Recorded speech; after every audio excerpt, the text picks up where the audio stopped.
Ta parole est une lampe à mes pieds, une lumière sur mon sentier. Psaume 119, verset 105. La méditation.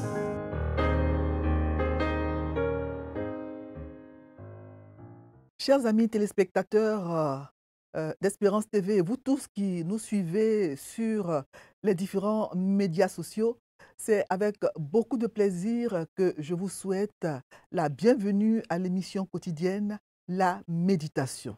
Alors, pour le lundi 30 juin 2025, le lecteur de la Bible que nous utilisons dans cette émission pour méditer la parole de Dieu, pour le lundi 30 juin 2025, le lecteur de la Bible donc nous propose comme texte de lecture le texte qui se trouve dans le livre du prophète Osée, Osée chapitre 4, versets 1 à 19. Osée 4, 1 à 19. Avant de le lire, nous allons prier.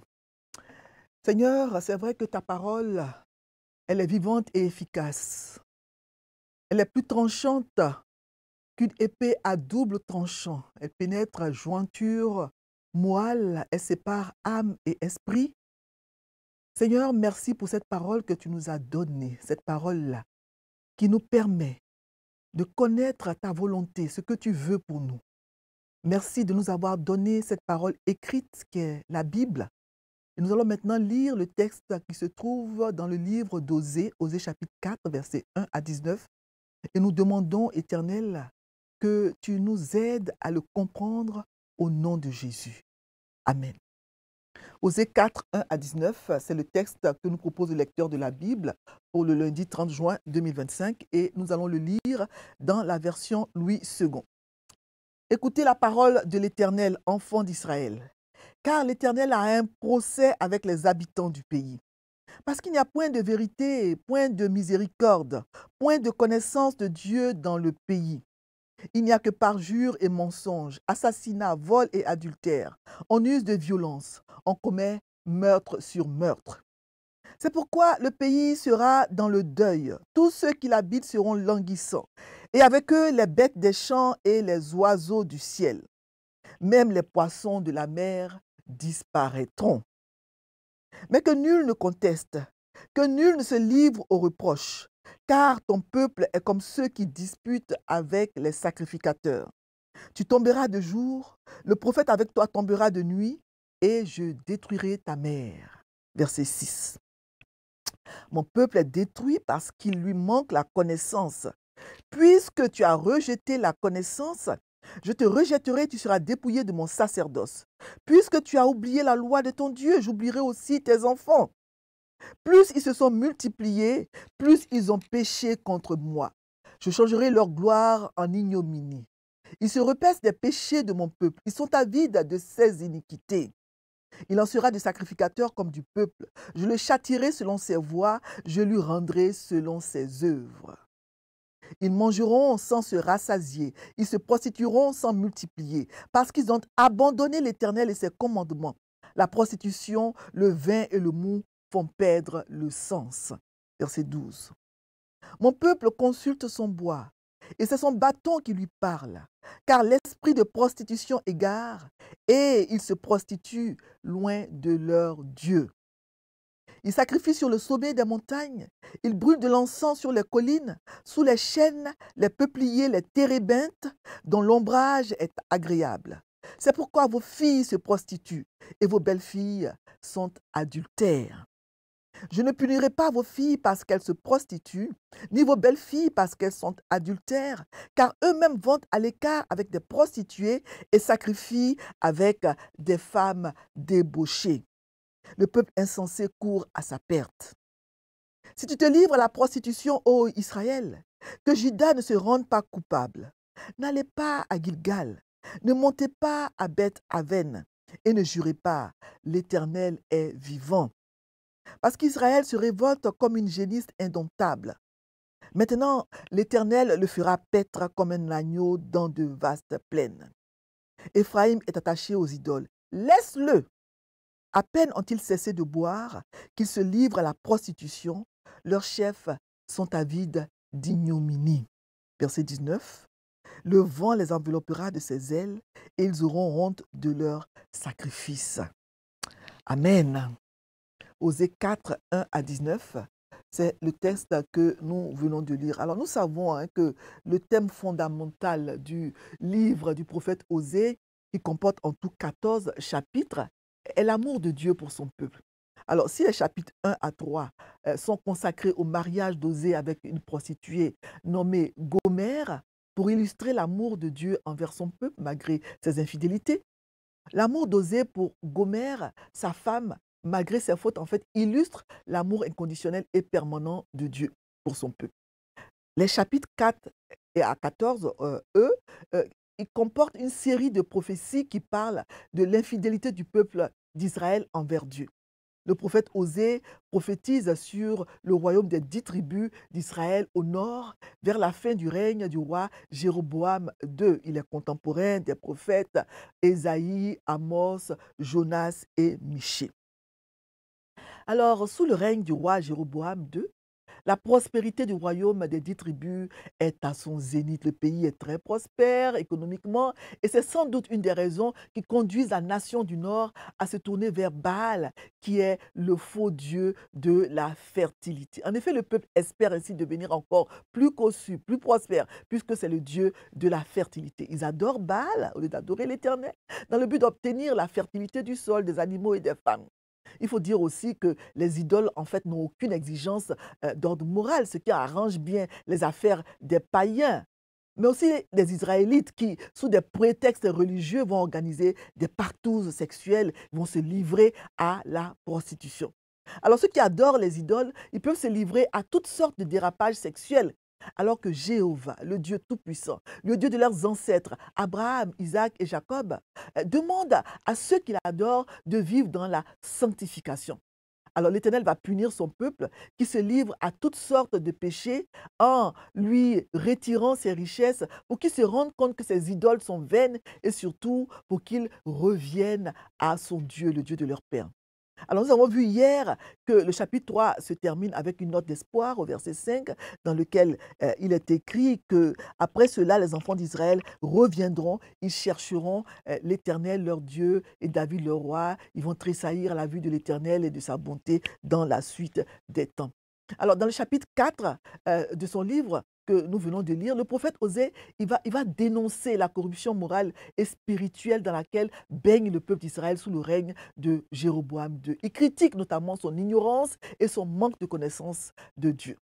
Alors Dieu a 3 grands griefs contre Israël et nous les retrouvons fréquemment tout au long de son discours. D'abord, l'immoralité en général dans les versets 1 à 5, qui est suivie par l'ignorance religieuse qui est entretenue par les sacrificateurs, les prêtres qui sont avides de gains. Et dans les versets 6 à 8, on voit aussi qu'il y a l'ignorance des sacrificateurs.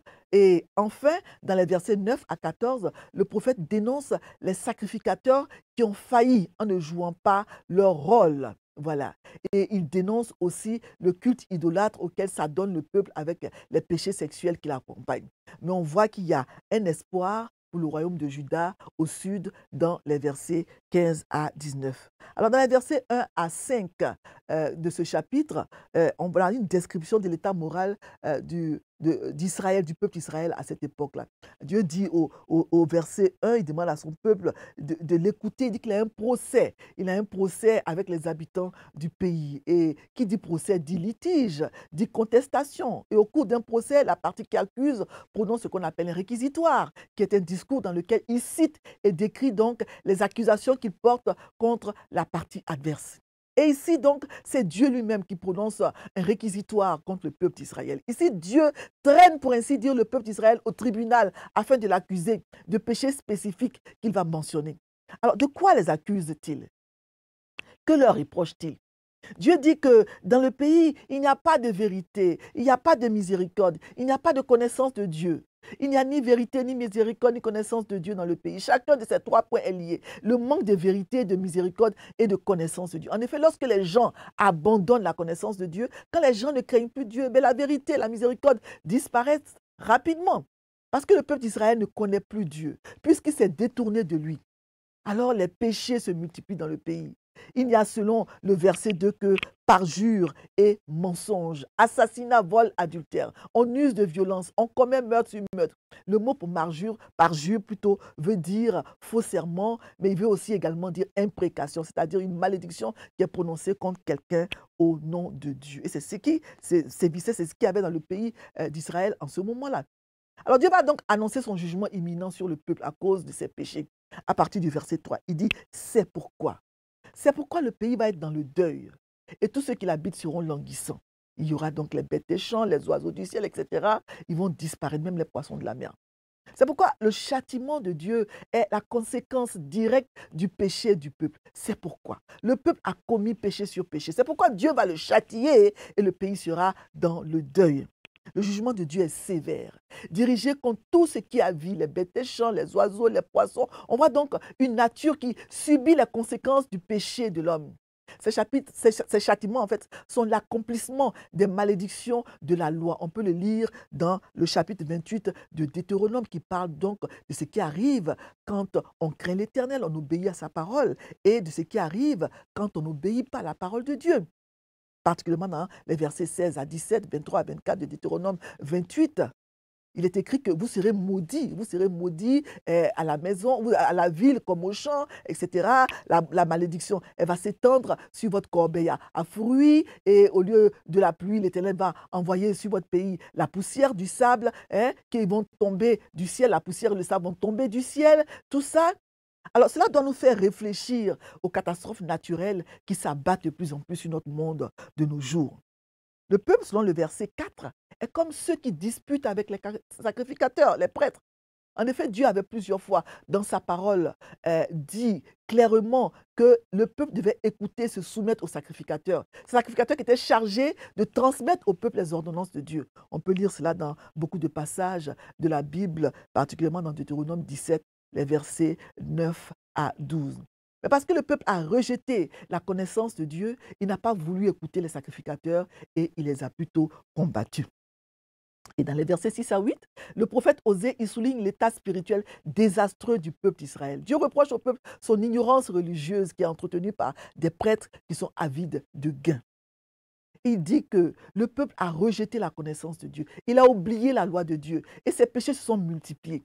Le verset 6, qui est un des passages les plus connus et cités du livre d'Osée, le dit bien, mon peuple est détruit parce qu'il lui manque la connaissance. Mais il s'agit ici de la connaissance de Dieu. Il ne s'agit pas de n'importe quelle connaissance, la crainte de Dieu. Quand on ne connaît pas Dieu, quand on ne craint pas Dieu, quand on ne suit pas ses instructions, alors on se détruit. On prend un chemin qui nous mène à la destruction, à la mort spirituelle, morale et même physique. Le manque de connaissance de Dieu conduit l'homme au péché qui, lui, le conduit à la mort. Parce que le salaire du péché, c'est la mort. Et c'est à juste titre qu'il est écrit dans Proverbe 15, 33 que la crainte de l'Éternel est le commencement de la sagesse. Connaître Dieu rend sage, nous conduit à faire de bons choix dans la vie, des choix qui nous permettront, entre autres, d'éviter des problèmes inutiles, de mener une vie harmonieuse déjà sur cette terre avant d'arriver dans l'éternité. Il faut noter que le peuple a non seulement rejeté la connaissance de Dieu, mais il a oublié aussi la loi de son Dieu. Oublier la loi de son Dieu comme si elle n'avait jamais existé. Cette loi qui est juste, sainte, c'était bien pire que de ne l'avoir jamais connue. Aussi, Dieu dit que puisque tu as oublié la loi de ton Dieu, moi aussi j'oublierai tes fils. Voilà un peu la misère dans laquelle la désobéissance et le péché plongent l'homme. C'est vraiment un triste sort que d'être oublié de Dieu. Et c'est la descendance, la progéniture, les enfants qui vont en souffrir. Ils seront aussi oubliés de Dieu parce que leurs parents ont oublié la loi de Dieu. Mais j'ajoute que si ces enfants reviennent à l'Éternel, il sera toujours prêt à les accueillir et à rétablir l'alliance qui a été rompue par le péché des parents.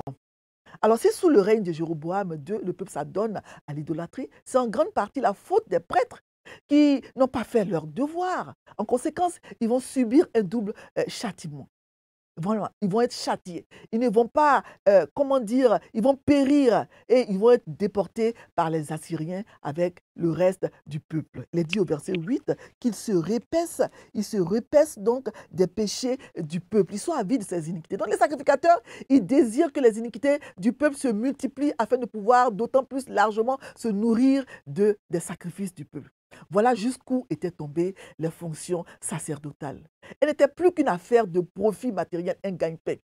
Cela se passe encore de nos jours, hélas, où la fonction pastorale est devenue pour beaucoup de gens plus un gagne-pain qu'une vocation. Alors, sous Jéroboam II, la classe religieuse fait partie des officiels et des fonctionnaires du royaume. Ils sont attachés au sanctuaire des idoles et à la cour du roi, Jéroboam II, qui leur verse un salaire. Donc, leur allégeance est donc plus à leur souverain et qu'à l'Éternel. Ils obéissent plus au roi qu'à Dieu lui-même. Si le roi dit de faire une chose qui est contraire à la loi de Dieu, ils vont préférer obéir au roi qu'à Dieu.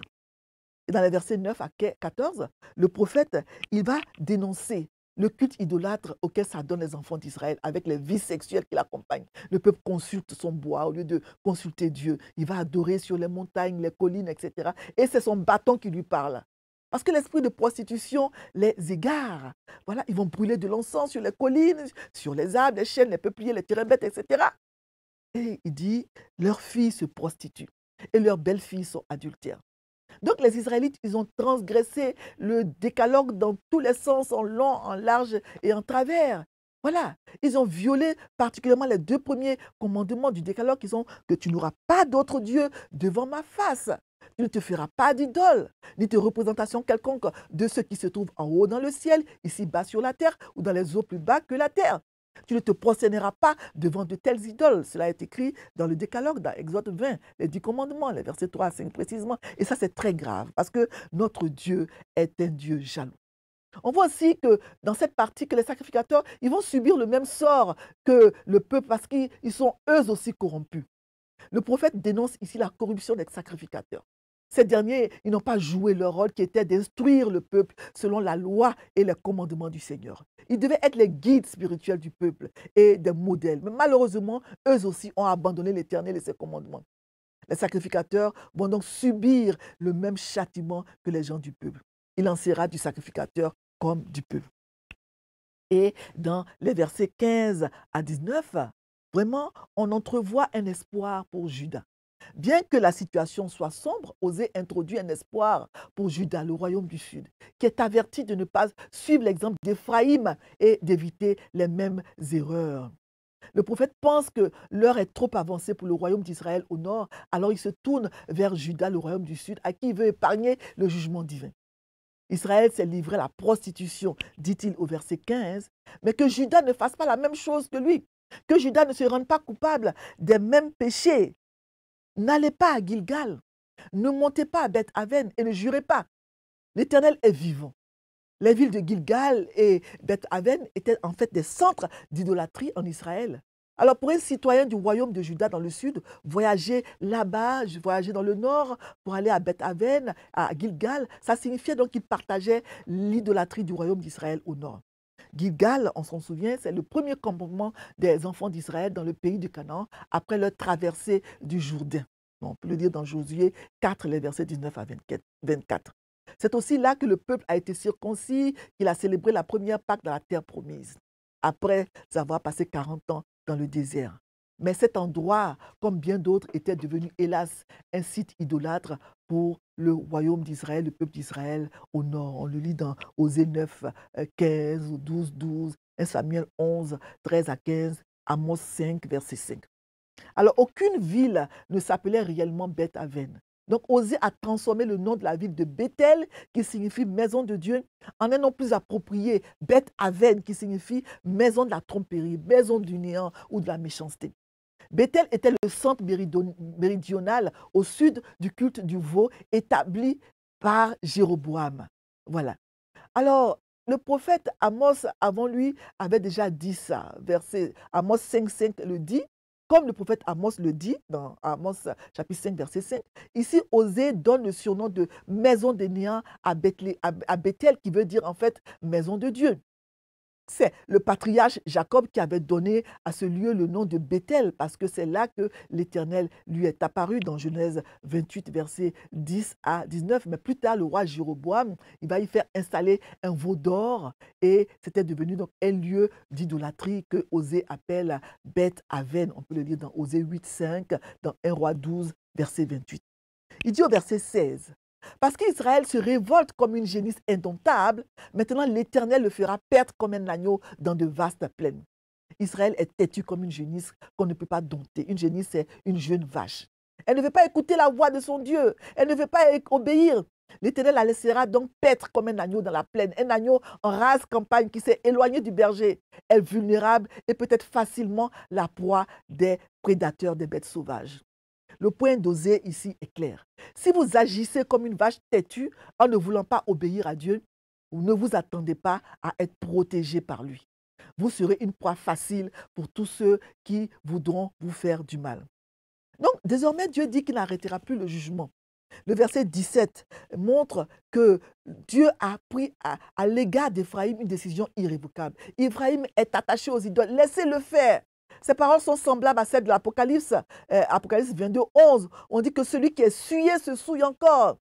La tribu d'Éphraïm, en fait, c'était la tribu la plus importante, la tribu principale du royaume du Nord, la tribu d'Éphraïm. Donc, c'était la tribu la plus importante en nombre des 10 tribus qui constituaient donc le royaume d'Israël au Nord.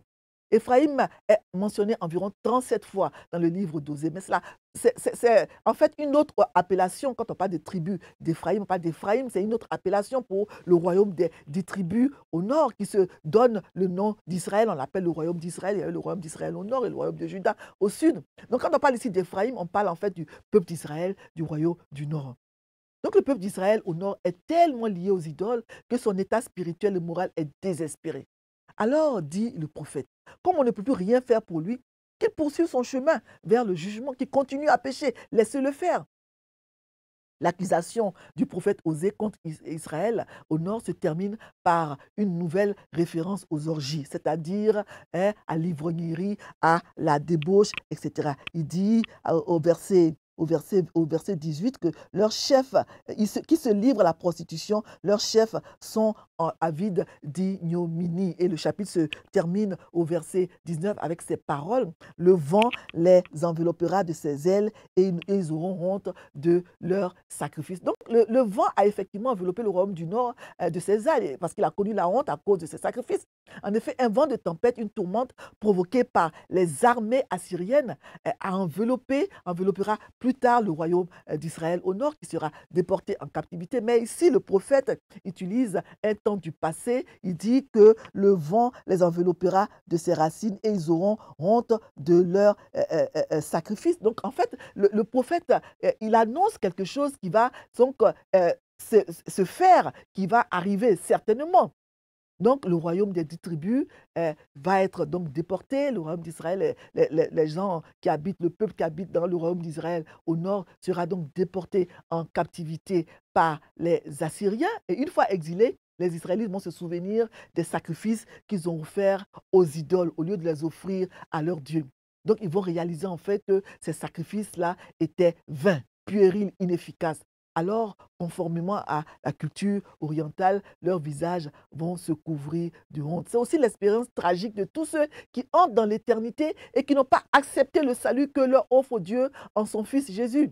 Ils seront couverts de honte parce qu'ils vont se rendre compte, hélas, bien trop tard, qu'ils ont eu tort de ne pas prendre au sérieux les avertissements du Seigneur. Quand le Seigneur avertit, vraiment, cela se produit toujours. Prenons au sérieux les avertissements du Seigneur. Alors, pour réfléchir encore plus sur le texte, 3 questions nous sont proposées par le lecteur. La question 2, la question 6, la question 7. La question 2, est-ce que ce passage m'apprend quelque chose sur Dieu le Père, Dieu le Fils, Dieu le Saint-Esprit? Oui, ce passage m'apprend quelque chose sur Dieu, surtout Dieu le Père. Il y a beaucoup de choses, mais ce que je pourrais retenir ici, citer, c'est que Dieu punit le péché. Dieu a en horreur le péché, mais il avertit toujours avant de punir.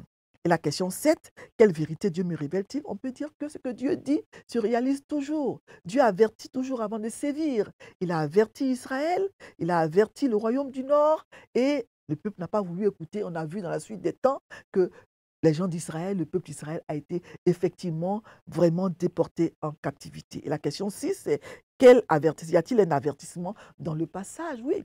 Dieu, dans ce texte, il nous avertit de nous détourner de l'idolâtrie, de nous détourner de la prostitution, de nous détourner de la prostitution sous toutes ses formes. Ne faisons pas comme le royaume d'Israël au nord qui a été têtu, qui s'est comporté comme une génisse indomptable. Ce que Dieu dit pour nous avertir se réalise toujours. Quand Dieu nous avertit, il faut l'écouter, sinon on sera couvert de honte. Ce que Dieu avait prédit pour le royaume d'Israël au nord, ce qu'il avait annoncé s'est réalisé. Il a été déporté en captivité. L'enlèvement de l'Église est une réalité. L'enfer est une réalité. Nous sommes dans les derniers temps. Écoutons la voix du Seigneur qui nous demande de nous repentir. Écoutons-le, revenons à lui, n'attendons pas. Sinon, après, il sera trop tard. Que le Seigneur nous aide. Nous allons prier. Seigneur notre Dieu, nous te disons merci. Merci pour ce texte d'Osée 4, 1 à 19 que nous venons de lire. Quand nous lisons ta parole, Seigneur, c'est pour t'entendre, t'écouter nous parler et faire ce que tu nous demandes de faire. Et dans ce texte, tu nous avertis, tu es un Dieu jaloux. Tu ne veux pas que nous nous livrions à l'idolâtrie. C'est vrai, peut-être que nous n'allons pas adorer des fétiches, des idoles, les bois, etc. Mais il y a des choses dans nos vies qui peuvent constituer des idoles. Ça peut être notre travail, notre argent, d'autres choses, d'autres activités, le sport peut-être.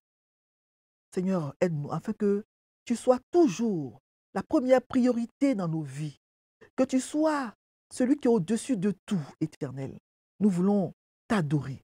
Nous voulons t'aimer comme tu nous le recommandes, de toute notre force, de toute notre âme, de toute notre pensée. Aide-nous à nous attacher à toi. Nous sommes dans les derniers temps et nous avons beaucoup de choses qui peuvent nous distraire dans ce monde dans lequel nous vivons. Mais tu reviens bientôt. L'enlèvement de l'Église est imminent et nous devons avoir cela à l'esprit et nous tenir en état d'alerte parce que cela peut arriver à n'importe quel moment. Nous devons nous tenir prêts. C'est une vérité, c'est la vérité. De la même manière que tu as averti le royaume d'Israël, le royaume du Nord, et qui n'a pas écouté, et que ce que tu avais dit par le prophète Osée s'est accompli. Ils ont été déportés en captivité en Assyrie.